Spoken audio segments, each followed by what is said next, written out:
Salut, alors j'ai acheté chez Banggood pour pas grand chose, c'est-à-dire 6 euros, cette paire d'ampoules H4 LED. Et ben j'en ai pour mon argent, encore une fois, car elles étaient prévues pour 72 watts. En réalité, c'est largement surestimé, puisque chaque ampoule possède deux éléments. Chaque élément, on le verra tout à l'heure, c'est plutôt 12-14 watts.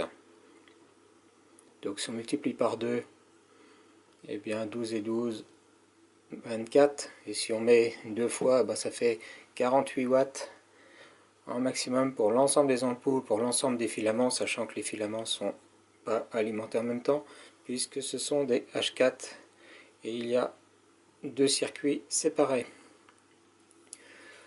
Autre problème, si on regarde une ampoule H4 classique, on est censé avoir deux puissances différentes. Le filament de la plein phare est plus puissant que le filament pour les feux de croisement. Sur ces ampoules là, non, c'est 12 watts et 12 watts, avec 14 watts grand maximum pour chacun. Donc le bénéfice des pleins phares n'existe pas. Troisième problème, si on regarde le petit réflecteur qui est là, il est opposé à ce détrompeur là le plus large. Si je regarde cette ampoule là, eh bien c'est n'importe comment. La cuvette qui est là devrait avoir le grand détrompeur ici. Si je les mets dans la même direction, voilà ce que ça donne, c'est-à-dire n'importe quoi. Donc faites attention, ce truc là, il faudra le renlever et le mettre différemment. Sur l'autre ampoule, il est bien placé. La cuvette est bien en face de ces choses là. Et dernier problème, elles sont censées être refroidies par ventilateur silencieux. Ah bah c'est sûr que le ventilateur est très silencieux puisqu'il n'y a pas de ventilateur dedans directement. Comme on voit sur cette photo que j'ai prise en enlevant le capot. Donc voilà, ça coûte 6 euros, mais c'est de la petite cochonnerie chinoise comme d'habitude.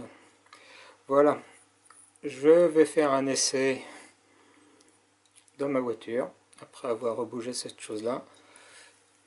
Je voulais juste prouver mes dires. Donc voici un wattmètre branché sur une alimentation de 12 volts. Ici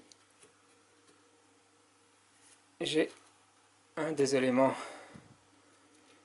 et on voit bien que on est à un peu moins de 12 volts, 1 ampère, donc 12 watts.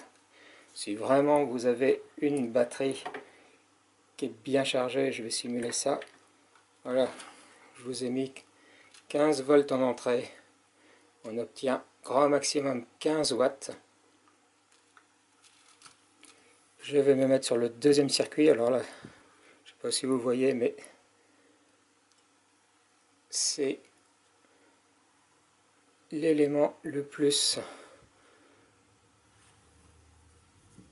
en bout qui est actuellement allumé, puisqu'on est en mode faible. Je me mets en mode fort, et là du coup c'est l'élément qui est le plus près de la base qui est allumé, et on a exactement la même chose. On a grand maximum 1 ampère, c'est-à-dire grand maximum 15 watts de consommé. Allez, on se retrouve tout de suite pour le test in situ. LED mis en place dans un phare H4. Voilà ce que ça donne de l'autre côté. Le connecteur est mis sur le côté. On voit que ça ne dépasse pas du logement, donc tout va bien. Mais qu'il ne faudra pas compter sur la ventilation. Maintenant, je vais mettre en marche et comparer au Luxmet.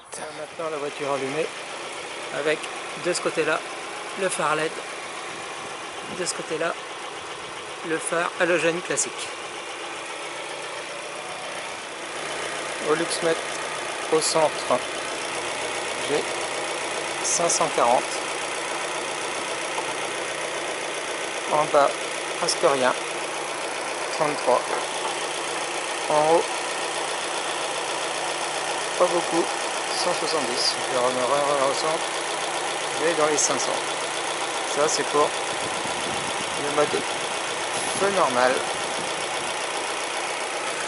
sur la LED.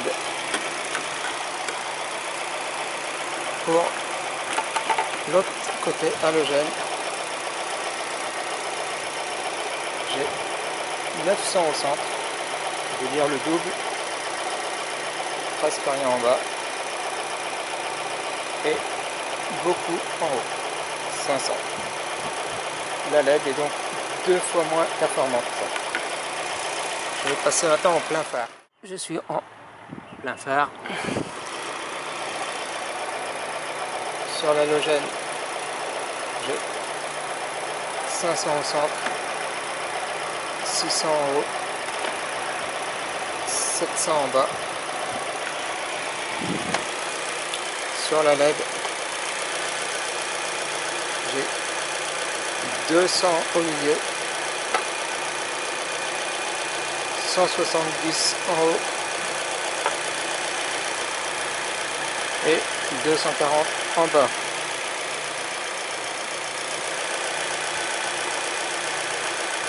Je commence au centre, 230, je me remets de l'autre côté.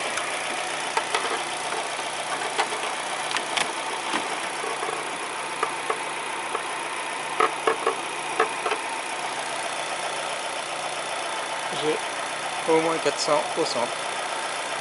Voilà, vous savez à quoi vous en tenir. La LED est au moins 2 fois moins performante. Certes, elle consomme 3 fois moins, mais ne vous fiez pas aux puissances qui sont indiquées. Ciao.